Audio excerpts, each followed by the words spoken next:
El Ministerio Apostólico Altar de Jehová de Eclesia presenta lo mejor del trigo. Apóstol Lourdes Bravo de Villar.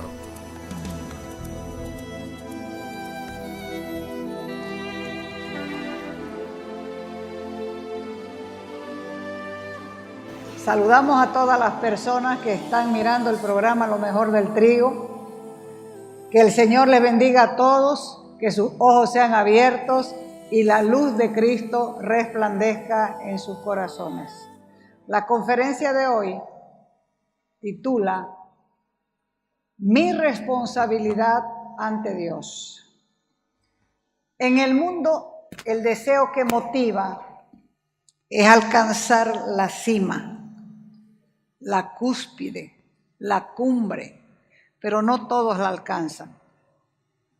Por eso vemos muchos estudiantes que comenzaron su carrera con ganas y al primer año guardaron sus libros para no tocarlos nunca más.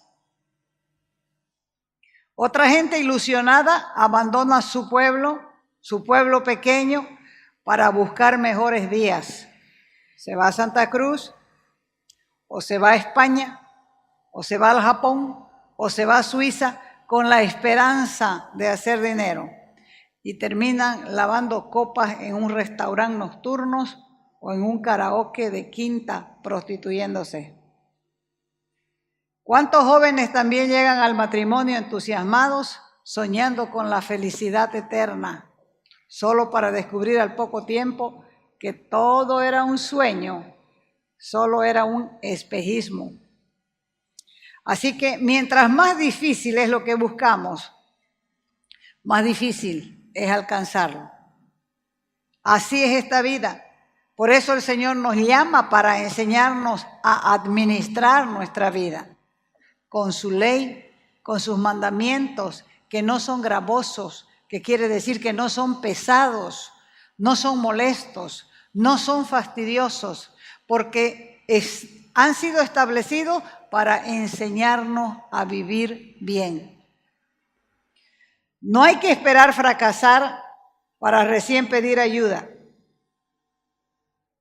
Somos responsables ante Dios de buscarles y responder a sus demandas.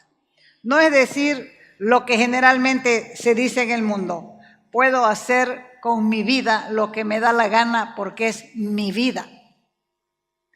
Más bien va a tener que repetir conmigo: soy responsable.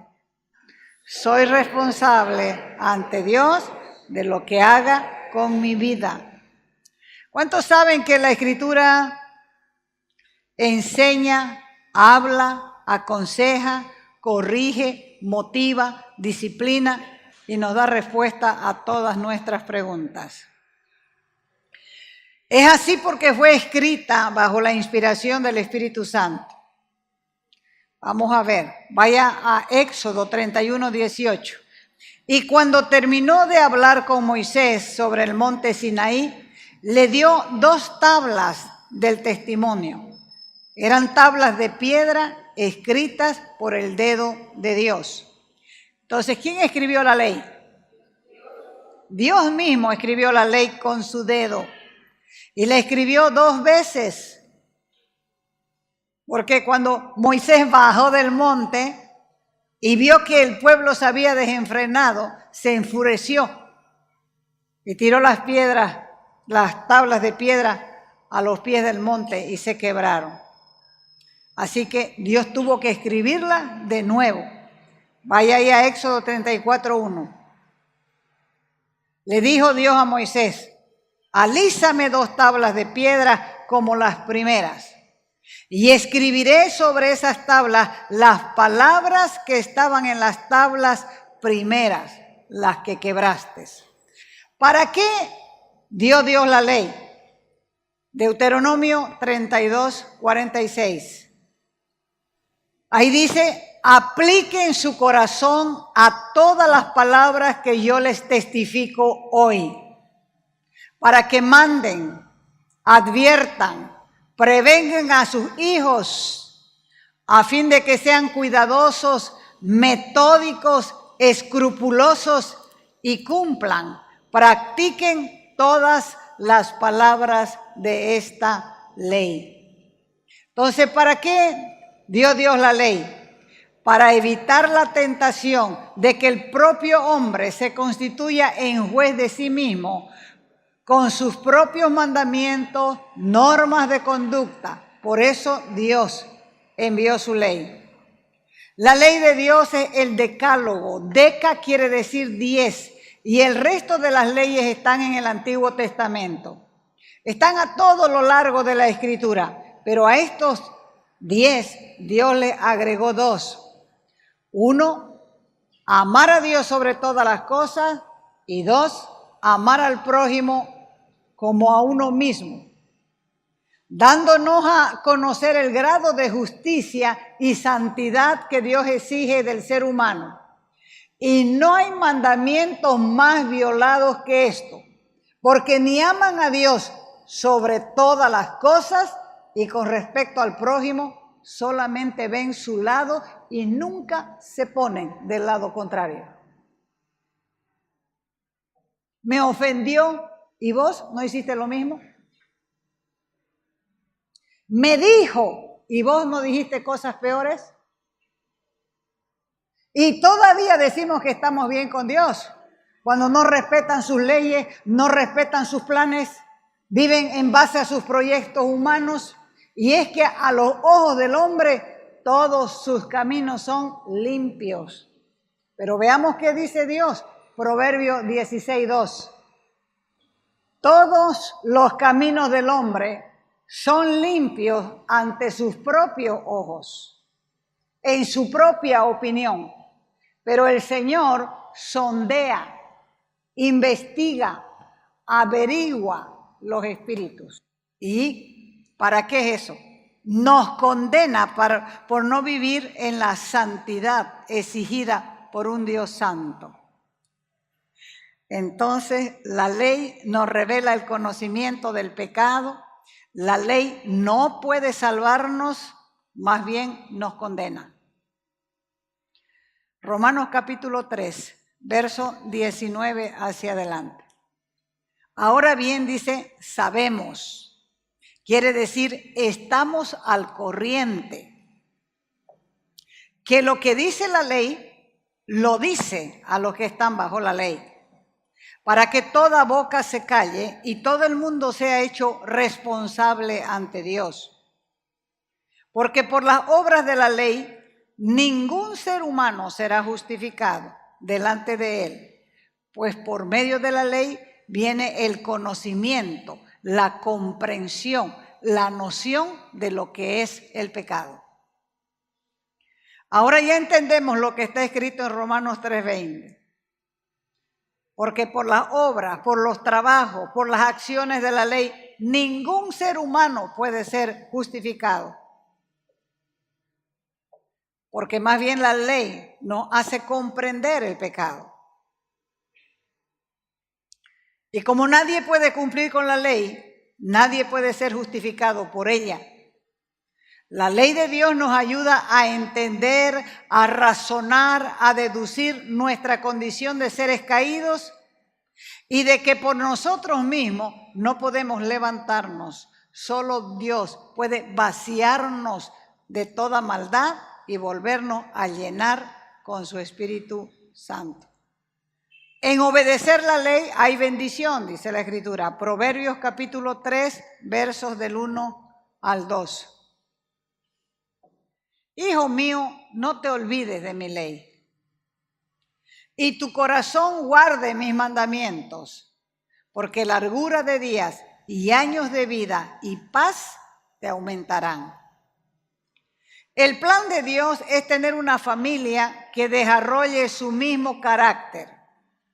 Un carácter que es santo, un carácter que es justo, y nos da a nosotros la oportunidad de elegir, advirtiéndonos que la capacidad humana no puede prever todas las consecuencias dañinas que nos traen las malas elecciones.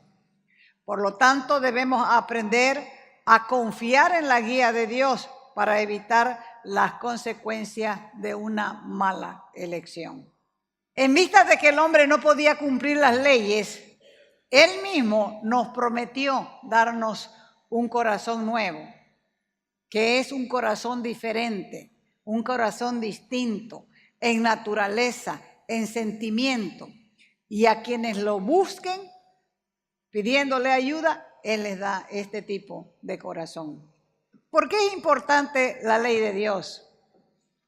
Porque por ella seremos juzgados. Dice Santiago capítulo 2, verso 12, así hablad y haced. Quiere decir, no digas una cosa y hagas otra cosa. Así hablad, así haced. Como que van a ser juzgados por la ley de la libertad. Dios se vale de la experiencia de Israel para ayudar a la humanidad. Y como el pecado es terrible, se necesita algo más que esfuerzo humano para desarraigarlo, desviarlo, sacarlo, quitarlo del corazón. Y la transformación solamente la reciben los que piden ayuda adicional por medio del Espíritu Santo. Por eso es importante que entendamos el papel del Señor Jesús como sacrificio y sacerdote de un mejor pacto. Y nos da todavía el Espíritu Santo como regalo, como don. Y esto nos permite tener una relación personal con Dios. Pero hay que desarrollarla. Primera de Juan 2:4. Dice, yo le conozco. El que dice, yo le conozco y no guarda, no cumple, no practica sus mandamientos, esa persona es un mentiroso y la verdad de Dios no está en él. No somos perfectos. Estamos siendo perfeccionados. Tenemos muchas fallas. Pero es tan solo porque Dios no ha terminado con nosotros. Pero sí podemos estar seguros que el que comenzó la buena obra la perfeccionará hasta el día de Jesucristo.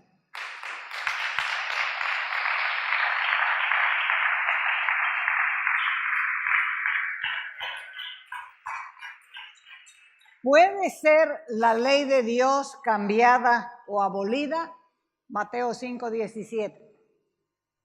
Jesús hablando que dijo, no piensen que he venido a abrogar, a invalidar, a abolir, a revocar, a anular la ley y los profetas. No he venido para abrogar, sino a cumplir. Porque les aseguro que hasta que pasen el cielo y la tierra, ni una jota ni una tilde pasará de la ley hasta que todo se haya cumplido. Dios escribió en tablas de piedra, en tablas de roca la ley, y Cristo es la roca inconmovible de los siglos. Y el que oye y guarda las palabras de esta ley es sabio. Mateo 7:24. Cualquiera pues, dice, que oye estas palabras y las hace, lo compararé o la compararé a un hombre prudente que edificó su casa sobre la roca. ¿Cuál es la ley de Dios? ¿Qué es lo que Dios demanda de nosotros? Además de amarlo. Porque hay una forma de demostrar el amor en todas las áreas. Si uno ama al marido, uno lo respeta y lo honra. Si uno ama a los hijos, los cuida, les enseña y los disciplina también. De igual manera, hay una forma de demostrarle a Dios que le amamos. La ley de Dios es obediencia. Por eso el salmista decía, el hacer tu voluntad, Dios mío, me ha agradado. Y tu ley está en medio de mi corazón. Muchos predican sobre la gracia y dicen, no estamos bajo la ley, sino bajo la gracia. Así que no se sienta culpable porque después de confesar los pecados somos limpiados y perdonados. Y es verdad. Pero Jesús no abolió la ley cuando vino a este mundo. Y la gracia es más exigente que la ley. Recuerde que en el Antiguo Testamento cuando una persona adulteraba era sacada a la calle y apedreada y muerta, ¿no es cierto? Pero la gracia dice que si alguno mirare con deseo o con lascivia a una mujer, ya adulteró en su corazón. ¿Cuál es más fuerte? ¿La primera o la segunda? La gracia. La gracia es más exigente. Las mejores promesas de un nuevo tiempo consiste en poner en marcha un proceso de transformación del corazón y de la mente de aquellos que se arrepientan y se sometan a la palabra. Por eso es indispensable la transformación por medio de la renovación del entendimiento. Romanos 12:2 dice, no se adapten a este mundo, sino transfórmense mediante la renovación, la reforma, la modificación, la evolución de su mente, para que verifiquen, comprueben y experimenten cuál es la voluntad de Dios, lo que es bueno, lo que es aceptable y lo que es perfecto. Si no se transforma la mente, no puede uno vivir la vida cristiana. Los ritos y sacrificios del antiguo pacto recordaban a las personas sus faltas. El nuevo pacto, por el sacrificio de Jesús, quita la culpa. O sea que la debilidad del pacto de Sinaí no está en las leyes, sino en las personas que eran incapaces de cumplir la ley. ¿Por qué? Porque no tenían un corazón dispuesto a la obediencia. Por eso cuando se convierte el pecador, el velo sobre el corazón es quitado. Segunda de Corintios 3:14. Está hablando de la gente del antiguo pacto. Y dice ahí en 2 de Corintios 3:14, pero el entendimiento, el intelecto, la mentalidad en ellos se endureció, se acostumbró. Porque hasta el día de hoy, dice, en la lectura del antiguo pacto, el mismo velo permanece sin alzarse, pues solo en Cristo ese velo es quitado. Deberíamos ser agradecidos por lo que Dios nos dio, su Espíritu Santo, porque lo único que quita el velo, la oscuridad, la tenebrosidad de la mente es la palabra por el poder del Espíritu Santo. El primer paso de la libertad del pueblo hebreo en Egipto fue el sacrificio del cordero. Y luego, después del sacrificio, ellos salieron de la esclavitud a la libertad, para comenzar a recibir la bendición. Del mismo modo fue en la cruz. Los creyentes en la cruz fuimos liberados de la esclavitud del pecado a la libertad en Cristo. Fue en la cruz que Cristo nos mostró cuánto nos ama y nos muestra lo que verdaderamente siente por cada uno de nosotros. Por eso el primer mandamiento que está en el Éxodo 2:3 dice, yo soy Jehová tu Dios, que te saqué, dice, de la tierra de Egipto, que es tipo del mundo, y te saqué de la casa de servidumbre. Quiere decir, en el mundo estabas en esclavitud, en el mundo eras esclavo del pecado.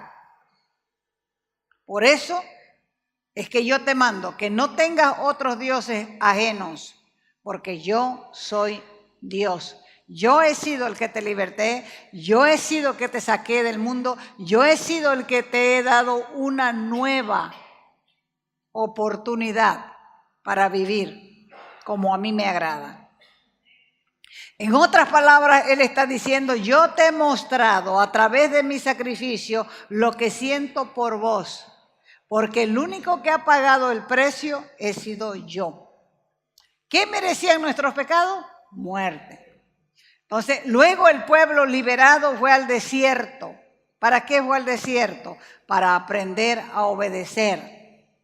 Y cuando aprendieron, algunos recién pudieron conquistar la tierra prometida, la tierra de Canaán, porque no todos conquistaron la tierra de Canaán. Si usted lee la Escritura, va a darse cuenta que todos cruzaron al otro lado, pero no todos conquistaron la tierra de Canaán. Así es, Dios nos ha dicho que se levantó la nube y que nosotros vamos a avanzar y vamos a cruzar. Pero no todos van a ser conquistadores, porque la primera tierra que tenemos que conquistar es esta tierra.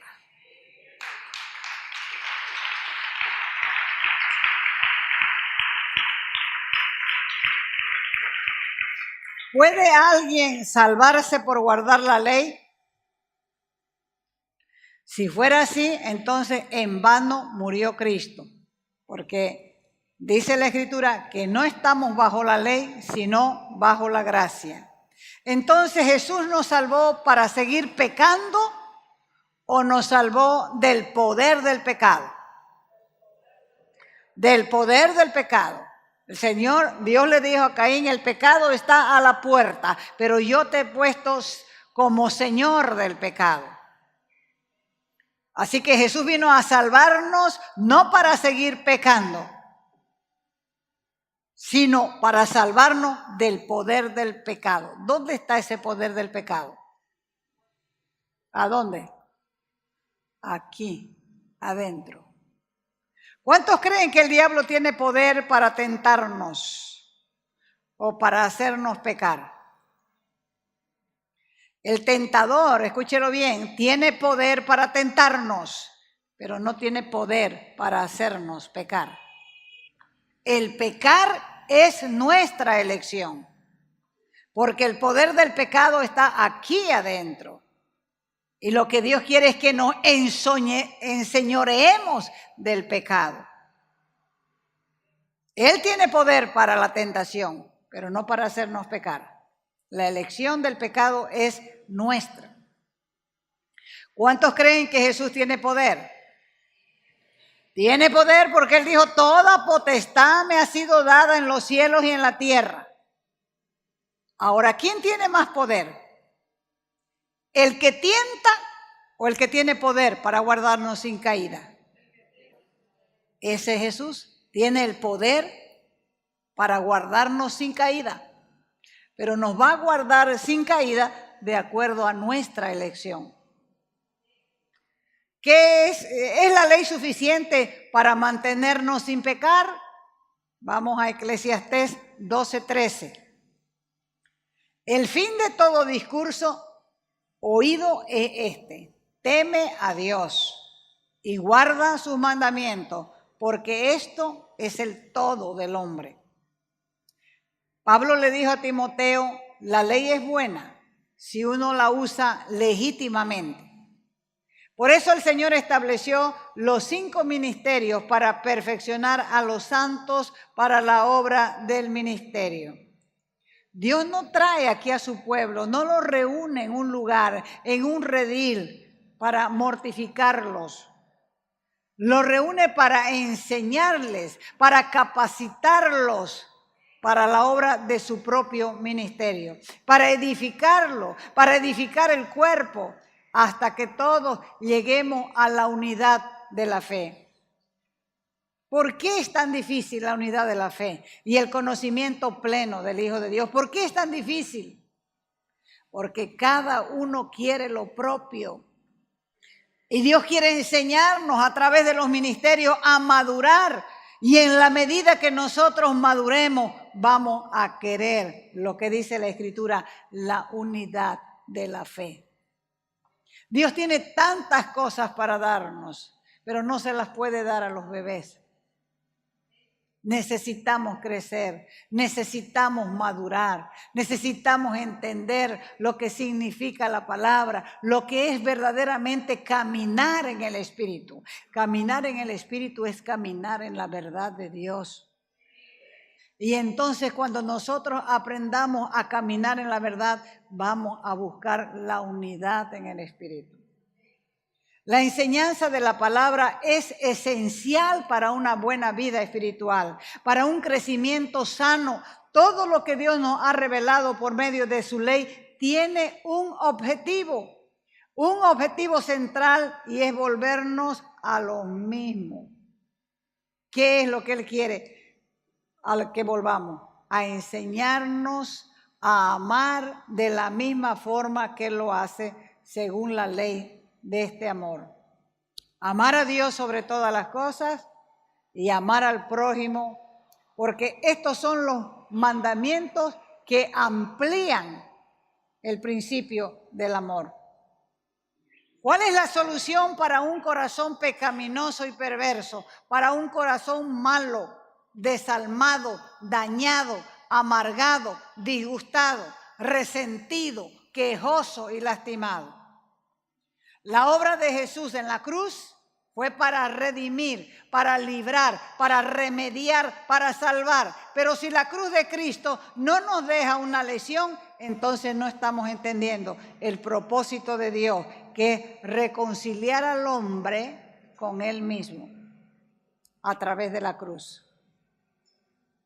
El precio por el pecado es tan caro que solo uno, Jesús, Dios hombre, pudo pagarlo. Entonces, ¿qué nos toca a nosotros? Solamente aceptar por fe ese sacrificio y obedecer sus mandamientos por amor, porque Cristo es la respuesta al clamor del pecador. Y es por eso que nosotros, aceptando su plan, podemos dar un giro completo a nuestra vida. Estamos aguardando mejores promesas, porque sabemos que el justo por la fe vivirá. ¿Qué nos pide Dios? Solamente fe, que creamos en su palabra. ¿Qué espera Él? Que nosotros reconozcamos que la cruz es el único sacrificio perfecto para el hombre, porque la cruz es la respuesta al clamor del pecador. Póngase de pie. Así que levante sus manitos y cierre sus ojos y dígale al Señor: verdaderamente yo he sido liberado de la esclavitud del pecado, pero no había entendido que para poder vivir una verdadera libertad tengo que conocer tus leyes y tus mandamientos para obedecerlos. Porque tú eres el Cordero de Dios que quitas el pecado del mundo. Así como los hebreos sacrificaron su Cordero para salir de la esclavitud de Egipto, tú eres el Cordero que fuiste sacrificado desde antes de la fundación del mundo, para que yo pueda salir a libertad y comenzar a recibir la bendición. Yo he sido liberado de la esclavitud del pecado a la libertad de Cristo. Ahí fue donde Cristo me mostró cuánto me ama y verdaderamente lo que siente por mí. Yo tengo que demostrarle a Dios cuánto le amo y cuán agradecido estoy por ese sacrificio que lo hizo por mí una vez y para siempre. Ayúdame y enséñame a amar de la misma forma que tú lo haces. Yo quiero complacerte.